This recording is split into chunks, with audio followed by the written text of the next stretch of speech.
आज हम बात करेंगे प्रत्यावर्ती धारा या प्रत्यावर्ती वोल्टता का एवरेज वैल्यू कैसे प्राप्त करते हैं। एवरेज वैल्यू में औसत या माध्य मान। पहले लास्ट लेक्चर का कुछ बातें रिवीजन करता हूँ। कैसे क्या था लास्ट टाइम में कि हमने पता था कि जब घर में जो एसी करंट आ रहा है वो एसी जनरेटर प्रोड्यूस करता है और वो ग्राफ था वोल्टेज का कुछ इस टाइप का, ठीक, कि मेरा धारा एक दिशा में जाता है, फिर आता है, फिर अपोजिट डायरेक्शन में जाता है, ठीक है। तो हमने यहाँ वोल्टेज की बात किया था और वोल्टेज वैल्यू हम लिखे थे E बराबर E not sine omega T, ठीक है ना। ये था प्रत्यावर्ती वोल्टता। प्रत्यावर्ती वोल्टता मतलब वोल्टेज की वैल्यू भी वेरी कर रहा है समय के साथ, अप कर रहा है फिर डाउन हो रहा है, फिर अपोजिट डायरेक्शन में अप कर रहा है फिर डाउन कर रहा है। उसी तरह वोल्टेज का पीछा भी करता है करंट। I बराबर आई नॉट साइन ओमेगा टी, दोनों फार्मूला सेम होता है, पर धारा के लिए आई नॉट और प्रत्यावर्ती वोल्टता के लिए E बराबर ई नॉट साइन ओमेगा टी हो जाता है, ठीक है। यहाँ तो केस अच्छे से आया, पर ये एवरेज वैल्यू क्या बोल दिया। एवरेज वैल्यू ये कहता है कि मेरा अगर हम वोल्टेज की बात करें या धारा की बात करें तो धारा हर पॉइंट पर अलग अलग है। हर एक टाइम पर, अब पॉइंट कहिए या टाइम कहिए, पूरा टाइम था टी, कैपिटल टी, टाइम पर धारा का मान अलग अलग था, ठीक है। हर एक पॉइंट की बात कर रहा हूँ। तो बोल रहा है जैसे कि अगर एक क्लास में मान लीजिए 4 बच्चे हैं, किसी का 2 मार्क्स आया, किसी का 4 आया होगा, किसी का मान लीजिए 6 आया, किसी का 10 आया, तो बोला इस क्लास का एवरेज मार्क्स कितना हुआ, क्या 2 है क्या 10 है, नहीं, एवरेज वैल्यू निकालेंगे हम लोग।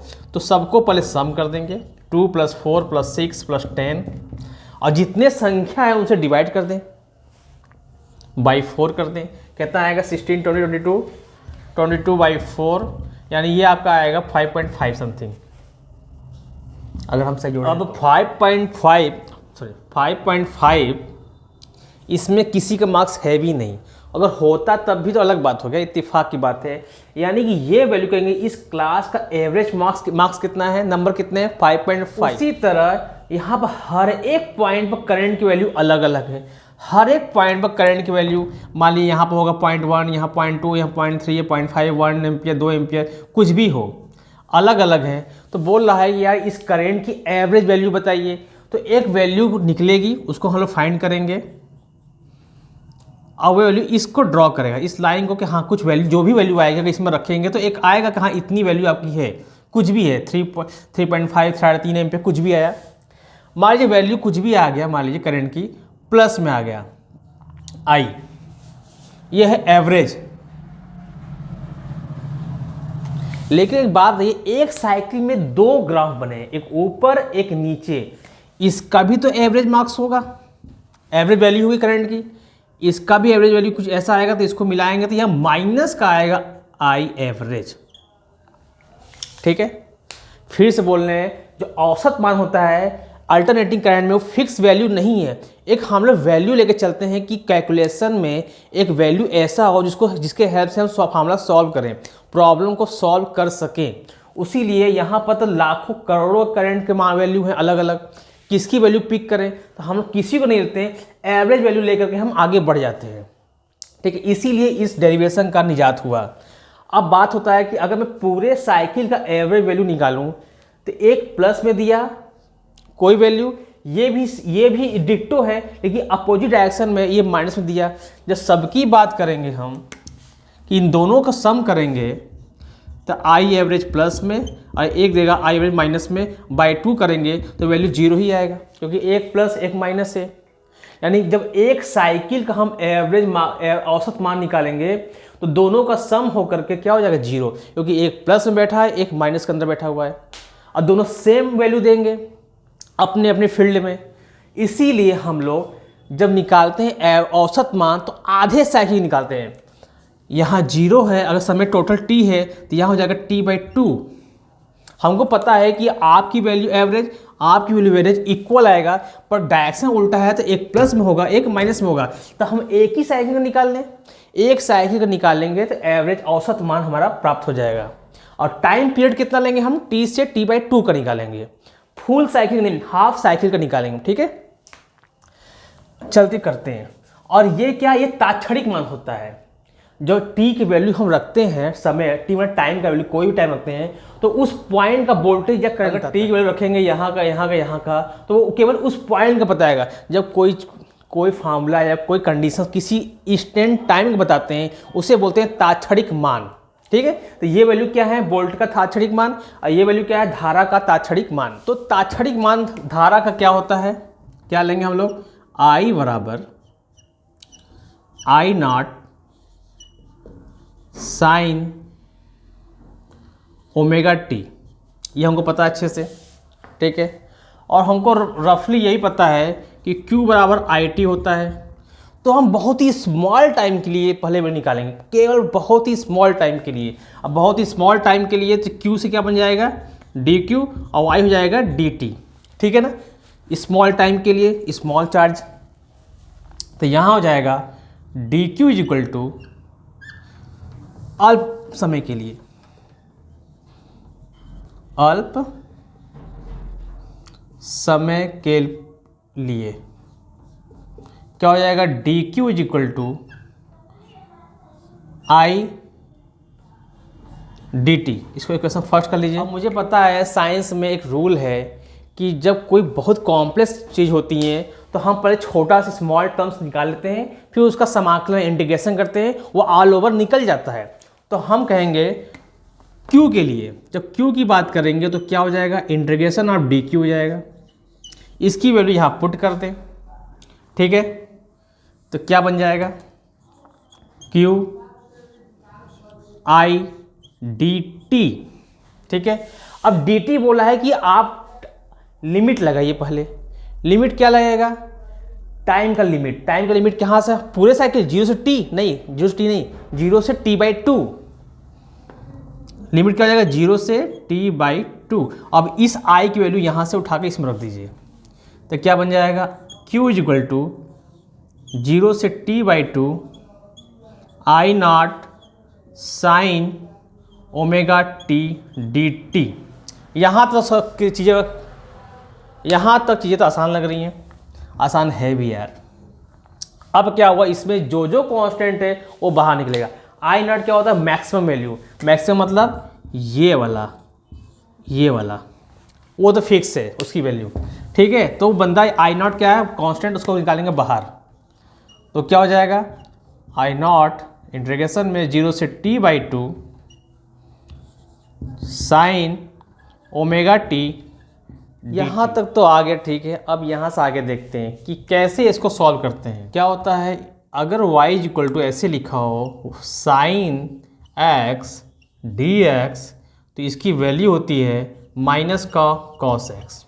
ठीक है, अगर ऐसे लिखा होगा कि y is equal to integration of sine, कोई कांस्टेंट मान लीजिए ए एक्स डी एक्स, जब इसको सॉल्व करेंगे तो ये फॉर्मूला आता है माइनस का cos a x by a. Constant अपान में चला जाएगा, और यहाँ कॉन्स्टेंट क्या है, ओमेगा टी। ठीक है ना, इससे कंपेयर करिएगा तो क्या हो जाएगा, Q is equal to I naught, limit जैसे तैसे चलता रहेगा, सॉरी लिमिट हट जाएगा, ये हो जाएगा माइनस का कॉस ओमेगा टी अपान में ओमेगा, जीरो से टी बाई टू हो जाएगा लिमिट। ठीक है, इस ओमेगा को और माइनस को बाहर करिए, यहाँ इनका कोई काम नहीं। माइनस का आई नॉट ओमेगा, ये हो जाएगा कॉस ओमेगा टी जीरो से टी बाई टू। ठीक है, अब ओमेगा की बात करते हैं।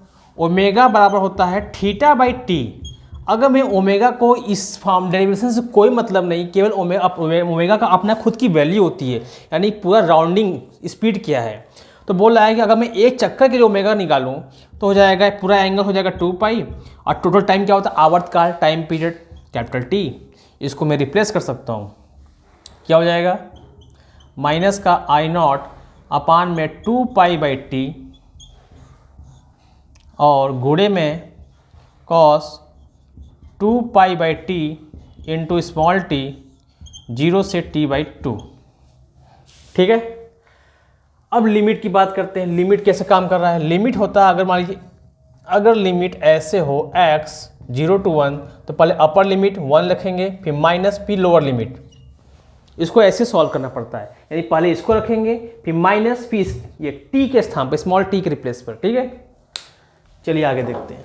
इसको मिटाता हूँ।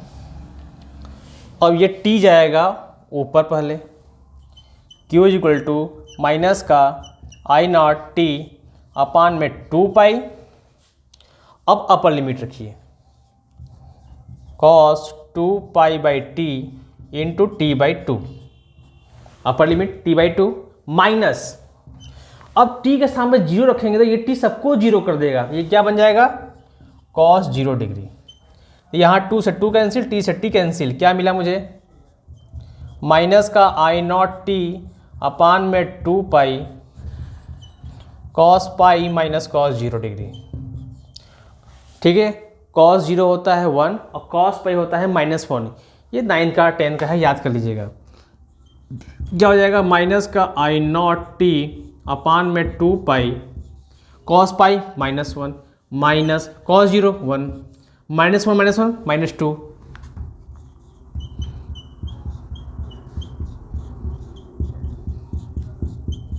माइनस माइनस प्लस और 2 2 कैंसिल, क्या मिल गया, प्लस का आई नॉट टी अपान में पाई। ये मेरा अभी Q निकला। ठीक है, यहाँ से मेरा Q फाइंड हो गया। करते हैं कि Q बराबर होता क्या है। इसको थोड़ा सा ऐसे कर दें। ठीक है, मुझे पता है सिंस Q बराबर होता है IT, अच्छे से मालूम है हमको कि Q बराबर क्या होता है, IT होता है। अगर मैं I को लूँ, I मीन मतलब एवरेज वैल्यू, मैंने कहा था कि आधे साइकिल के लिए ही एवरेज वैल्यू निकलता है, और आधे साइकिल में समय कितना पिक करेंगे, t/2। जब मैं इसकी मीन रखेंगे तो t हो जाएगा t/2। ठीक है, चलिए रखते हैं। तो यहाँ हो जाएगा, अगर मैं ऐसे रखूँ तो Q बराबर, अगर मैं इसको मैं I मीन रखूँगा, इसको मैं स्मॉल m से दिखा सकता हूँ, तो ये समय हो जाएगा t/2, ये टाइम हो जाएगा t/2। अब क्या करेंगे, तो आई मीन वैल्यू बराबर क्या हो जाएगा, तो आई मीन औसत मान हो जाएगा, ये 2 जाएगा Q के पास, t जाएगा नीचे, 2Q/t, 2Q/t। अब इस Q की वैल्यू जो हमने यहाँ निकाला है, इसको यहाँ पटक दीजिए, क्या हो जाएगा, आई मीन वैल्यू बराबर 2/t इंटू Q कितना है, I naught t by pi, I naught t by pi. कुछ कैंसिल हो रहा है, हाँ, आपका ये कैपिटल T कैंसिल, तो आई मीन की वैल्यू कितनी आ गई, 2 आई नॉट अपान में पाई। इसको एक और तरीके से लिख सकते हैं कि I mean is equal to, मतलब आई औसत का मान क्या हो जाएगा, 0.637 आई नॉट। ठीक है, यानी कि एवरेज वैल्यू जो साइकिल का बताए थे हम, ऐसे वाला जो ये वैल्यू थी वो कितनी है, 0.637 आई नॉट, 2 आई नॉट अपान में पाई, आई एम बराबर, जैसे धारा का मान निकला, पत्ता धारा का औसत मान निकला, उसी तरह वोल्टेज की वैल्यू भी निकल जाएगी। क्या हो जाएगा, वोल्टेज का एवरेज वैल्यू, चाहे इसको EM से दिखाइए, चाहे इससे दिखाइए, चाहे इससे दिखाइए, तीनों का मतलब एक ही। हर किताब में अलग अलग सिंबल लिया हुआ है, किसी किसी किताब में स्मॉल ई, कैपिटल वी, ये। तो आप लोग कैपिटल V से हम चल रहे हैं आगे। ठीक है, तो क्या हो जाएगा, कैपिटल VM वोल्टेज का औसत मान हो जाएगा 2V0 अपान में पाई। ठीक है, ये क्या है, वोल्टेज का मैक्सिमम वैल्यू।